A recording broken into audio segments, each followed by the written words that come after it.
So guys welcome back to your YouTube channel. So इस video के अंदर हम डिस्कस करेंगे कि मेरा जो कैट का स्टडी प्लान था और साथ में जिम को कैसे कंटिन्यू करता था और कैसे मैं अपनी पढ़ाई के साथ साथ जिम को भी मैनेज करता था, क्योंकि जिम का शौक आज की डेट में 90% बच्चों को जिम का शौक है और जो 10% जनता है वो चली गई अपनी IIT DTU स्टड कॉलेजेस है उसके अंदर चली गई। 90% जो जनता है वो हमारी चाहती है जिम को। लड़कों की बात कर रहा हूँ मैं, आजकल तो लड़कियां भी काफ़ी ज़्यादा फिटनेस फ्रीक हो गई हैं। सो कैसे मैं मैनेज करता था अपनी दोनों चीज़ की, इस वीडियो के अंदर अपने डेली शेड्यूल भी मैं डिस्कस कर लूँगा। सो गाइज स्टार्ट करते हैं। सबसे पहली चीज़ 7 बजे की हमारी मॉर्निंग में सुबह होती थी। छोटी सी क्लिप निकाल लेते थे वीडियो के लिए, फॉर एग्जाम्पल सिनेमैटिक शॉट जो होते हैं, जो उसके थ्रू जो अपनी डेली का शेड्यूल दिखाना होता था व्लॉग्स के थ्रू, वो मैं कवर कर लेता था। उसके बाद क्या करते थे, उसके बाद टाइम हो जाता था 7 बजे, हम करते थे VARC के उठा लेते थे। क्या करते थे, रीडिंग उठा लेते थे, क्योंकि सुबह के टाइम पे हमारा माइंड प्रॉपर तरीके से रिलैक्स होता है। और उस टाइम पे मैंने VARC की टेक्निक अपनाई थी, क्योंकि VARC उस टाइम पे बहुत अच्छा फोकस होता था। VARC के अंदर कटिंग करवाई यार, बाल के कैसे लग रहे हैं कमेंट बॉक्स में कमेंट कर देना। दाढ़ी भी बनवाई है, अच्छा लग रहा हूँ तो ठीक है, आप बुरा लग रहा हूँ तो वो मेरे को पता ही है, आप कर सकते हो कमेंट बॉक्स में, कोई दिक्कत नहीं है। अपनी भाई लोग हो, बहनें हो, अपने भाई बहनों। सो उसके बाद क्या करते थे, 9 बजे हमारा होता था जिम जाने का टाइम। सो 2 घंटे की हमारी VARC हो गई, जिसके अंदर रीडिंग कॉम्प्रिहेंशन उठा के उसके बाद वर्बल एबिलिटी आधे घंटे की 1.5 घंटे की रीडिंग कॉम्प्रिहेंशन कर देते थे। रीडिंग कॉम्प्रिहेंशन करने का तरीका वही था कि टाइमर लगा के एक एक्सरसाइज प्रॉपर तरीके से कर लेनी थी। एक एक्सरसाइज के अंदर होती थी 5 पैसेजेस होते थे। सो 5 पैसेजेस हम 60 मिनट के अंदर करने की कोशिश करते थे।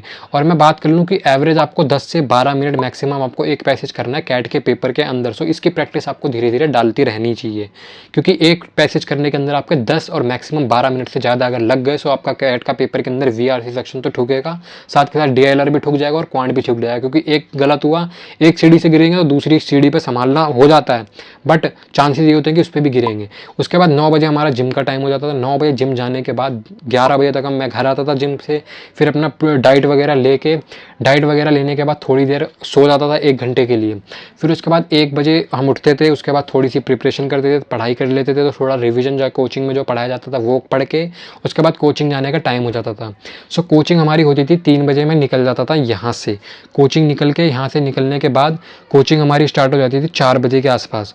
तो 4 बजे की कोचिंग स्टार्ट होने के बाद, नहीं, कोचिंग का टाइम था हमारा 5:15 बजे का, तो हमें 4 बजे यहाँ से निकल लेता था। सो 1 से 3 के बीच में मैं फिर दोबारा पढ़ाई करके कोचिंग जाता था। कोचिंग जाने के बाद कोचिंग में जो भी पढ़ाते थे उसको घर में आकर दोबारा रिवाइज करता था। और इसके बीच में मैंने एक प्रो टिप क्या अपनाई थी कि मैं कार्डियो में पैदल चल के जाता था। अपनी कोचिंग से जो वॉकिंग डिस्टेंस था एक मेट्रो स्टेशन का था, सो वो 2 किलोमीटर तक का था, वो मैं पैदल चल के जाता था। और साथ में स्प्राउट्स जो चने होते हैं ना काले वाले, भिगो के रात में रख देता था और सुबह मैं उसको बॉईल कर लेता था और टिफिन बॉक्स में डाल के वो मैं जाते जाते चलते चलते वो खा लेता था। और जैसे कि आप लोगों को पता है कि वो जो काले वाले चने होते हैं वो डाइजेस्ट होने में थोड़ा टाइम लेते हैं। सो जो मैं वॉकिंग डिस्टेंस करके जाता था उसके अंदर, और जो मैं वापस वॉकिंग डिस्टेंस से आता था, सो उससे वो जो चने थे वो डाइजेस्ट हो जाते थे, जिससे कि उस टाइम पे मेरी बॉडी की जो कंडीशन थी वो काफ़ी अच्छी हो गई थी। आप लोगों ने अगर पिछली वीडियोज़ में देखा होगा तो उसमें आपको देखने को मिल जाएगा कैसी कंडीशन हो गई थी। सो गाइज उसके बाद हमारा टाइम हो जाता था घर पे आने का। घर पे आने के बाद मैं राइस लेता था, उसके बाद राइस खा के थोड़ी सी उबली हुई दाल खाते थे। बिना नमक की दाल होती थी, बिना मतलब सॉल्ट और शुगर उस टाइम पे 0 करके रखता हूँ मैं जब भी तैयारी पे जाता हूँ। तो अपनी इस टाइम पे भी मतलब वैसे ही प्रोसीजर चल रहा है, अभी तो 1 हफ्ता ही हुआ है जिम करे हुए। सो उसके बाद क्या करते थे, उसके बाद 10 बजे से लेकर 11 बजे के बीच में जो खाना होता था, उसके बाद 11 से 1 बजे तक मैं पढ़ाई करता था दोबारा। 1 बजे सो जाते थे, 1 बजे से 7 बजे फिर दोबारा उठते थे। सो ये 6 से 7 घंटे की मैं नींद लेता था। टोटल दिन के बता रहा हूँ, 6 घंटे रात को, 1 या 2 घंटे सुबह की, दोपहर की मतलब। सो ये था हमारा डेली स्केड्यूल जिम के साथ साथ कैट की प्रिपरेशन की तैयारी अगर आप कर रहे हो। सो ये वीडियो आपके लिए है, चैनल को सब्सक्राइब कर देना। मिलते हैं नेक्स्ट वीडियो में, till then bye bye, take care and hard work.